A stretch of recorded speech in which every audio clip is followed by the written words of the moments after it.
Welcome back to MMAOddsBreaker. Today we got Mike Richman. Of course, we've had him on several times before the program.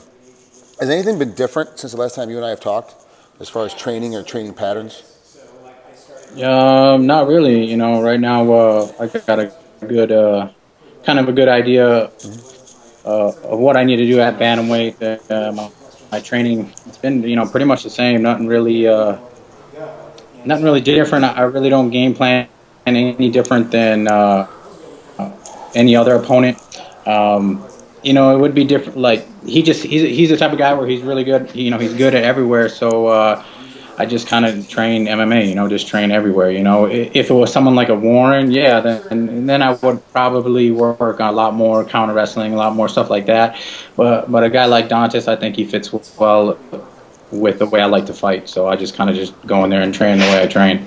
You know, you said that he's pretty good everywhere. Eduardo Dantas, your opponent, said, you know, he is good in every different position. If you had to pick one that was his strong suit, what would you say is his strongest suit?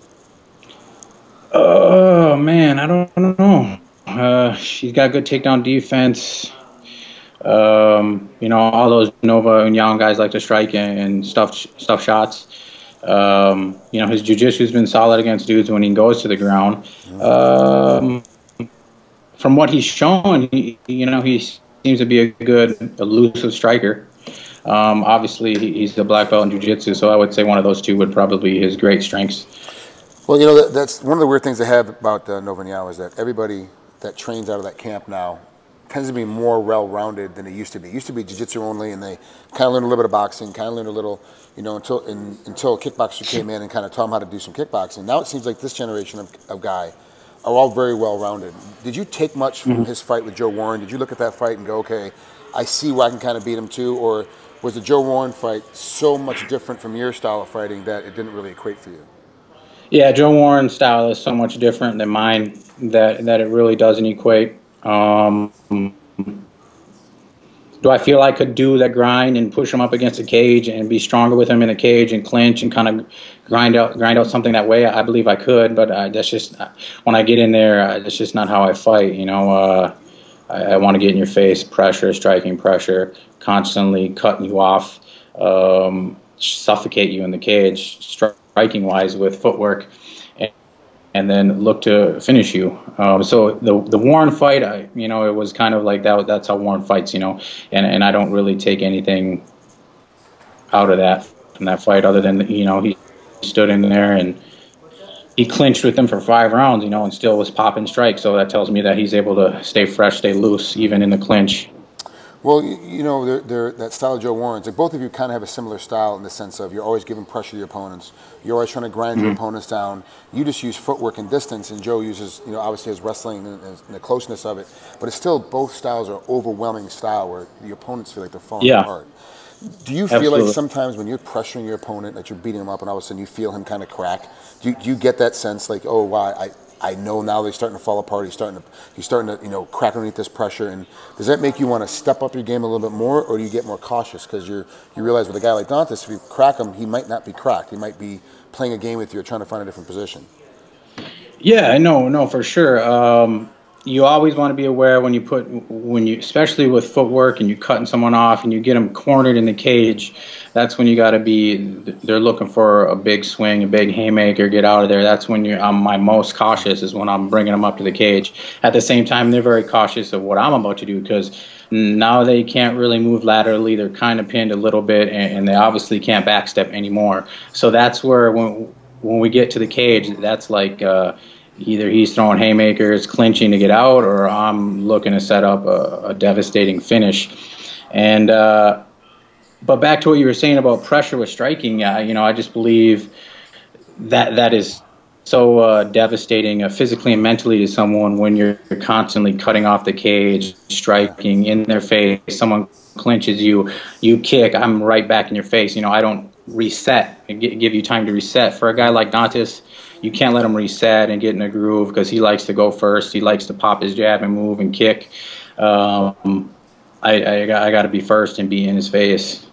Are you excited about this fight? Does this fight get you up every morning as you get ready for your day? Very, very, very excited. It's one of those fights where I'm constantly visualizing about it. I constantly have visions of how the fight's going to end.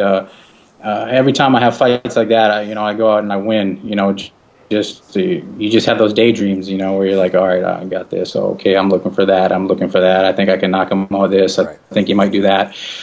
Constantly analyzing the fight and breaking it down, and that just really excites me. Do you have a problem sometimes of wanting to be in the gym too much? Where you're like, I want to train more, I want to keep going. Like, do your coaches have to sometimes kick you out of the gym? No, I'm not too over the top, like train. I'm very smart. I'm very smart about the training, especially, I want to get in there. I want to burn a lot of calories. Obviously, I got to have a bigger calorie deficit, making it to bantamweight. But I'm smart about it, because as I start to cut more and more weight, that's when, sicknesses can happen, injuries can happen. So I'm definitely more aware not to overdo it and not to overwork myself. How tough is this weight cut going to be for you this time around? Scale of 1 to 10. It's always tough. It's going to be tough. It's like an 8, 9. Yeah, and every time you do it, does it ever enter your head like, this is the last time I'm cutting down? I'm never going down this. I'm not doing it again, knowing full well that you're gonna do it again anyway. But you get that feeling. You're like, I'm so tired of this skinny. Yeah, just want to eat and lift weights and crush biceps. Like, it just sucks. But when I do it and go out there and still perform, I know that I'm a monster out there. It's just right now physically, I could go out there and compete and beat Dantas tomorrow. That, like physically wise, like I'm in shape already. Now I'm at, 4 weeks out from the fight tomorrow. So now it's maintain that, don't overwork it. Now really start getting the calorie deficit, try to really start to bring that weight down. And now it's kind of getting into that process, making the weight process. So I do longer training camps now at bantamweight. Okay. When they give me the opportunity, I'm in there at 10 weeks. I got to get in there and bring my weight down and start. Because to me, I put on muscle, I put on fat, I get that fat muscle. So, I got to burn fat. And then after I burn the fat, I got to eat a little bit of my muscle. It's kind of not good for your body, but it's what you got to do to make the weight. Are you trying to change it where you're kind of closer to weight in between training camps? You're trying to keep yourself in the gym the entire time so that your weight stays a little bit lower, so you're not having to do such a big, cut during training camp?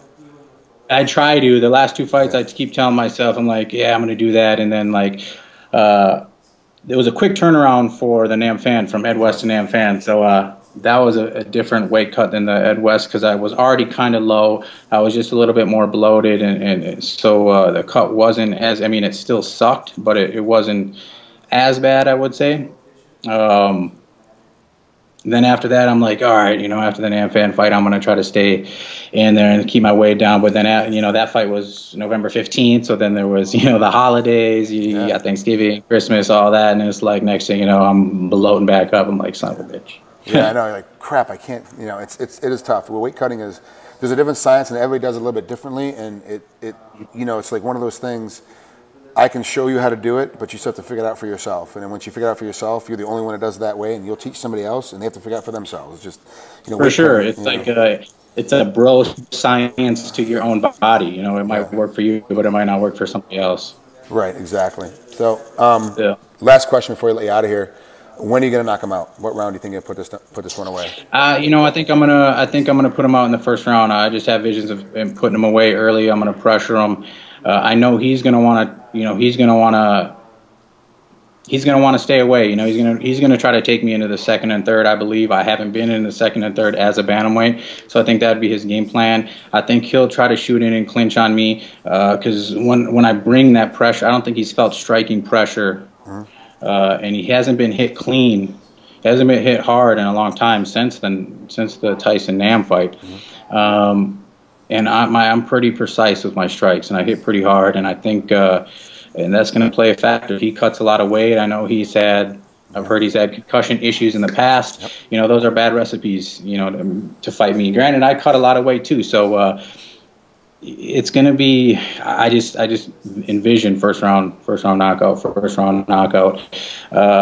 I feel like I fought a bigger, stronger, just a talented version of him and younger in Goiti Yamaguchi at featherweight, you know, I fought talented guys, so like I can look back at that and say, you know, like I can hang. That Goichi fight was very close. It could have went my way, you know. I could have done different things. I was too patient in that. Where this, I should have been more aggressive in his face the whole time. You know, I kind of look at those mistakes that I made, and my 2 fights at bantamweight, it's been, you know, I'm in your face, I'm coming to destroy you, and it's been working. So. Yeah, it absolutely has been working. It's been, and devastatingly, it's been working well. Like it's almost kind of, doesn't it make you wish you cut down earlier now that you see how much devastating power you have? For sure, absolutely, it does. You know, you kind of like, oh, I won't cut unless I have to, you know, then this and then that, you know. But then it's like, oh, well, where could I have been if I would have cut here a year ago, 2 years ago, or whatever. But it's yeah, I mean, it is what it is. It led me to this path that I'm at now, but I just go with it.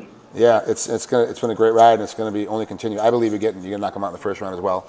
That's my personal prediction for this fight. But I've been wrong in the past. But traditionally, I'm at about 90% right now for the year that when I pick fights. And so I said you're going out in the first. You think you're going out in the first. So I think that's where the betting public should put their money. Is you get a knockout in the first. I think it's going to happen.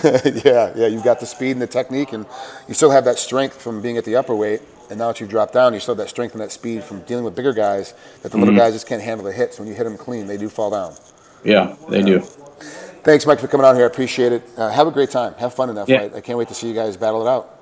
Thanks, man. I appreciate it. Thanks for always having me on. You got it. We'll talk soon. All right, later.